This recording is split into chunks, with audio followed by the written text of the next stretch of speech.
हमारे Ashoka film studio music channel को subscribe करें।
परी बुधिया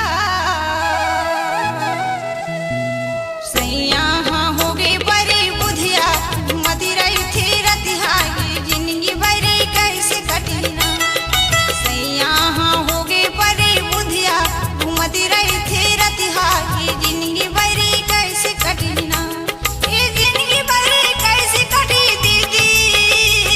ये जिंदगी बरी कैसे कटीना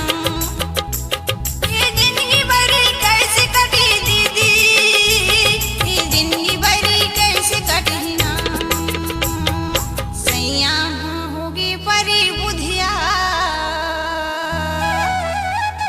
सैया हाँ होगी परी बुधिया घुमती रही थी रतिहा ये जिंदगी बरी कैसे कटीना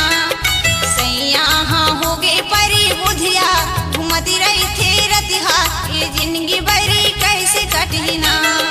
सैया हाँ होगी परी बुधिया घुमती रही थी रतिहा ये जिंदगी बरी कैसे कटीना ये जिंदगी बरी कैसे कटीना ये जिंदगी बरी कैसे कटीना ये जिंदगी बरी कैसे कटीना ये जिंदगी बरी कैसे कटीना Ashoka films audio and video recording studio Kawardha. Contact number 7389138468।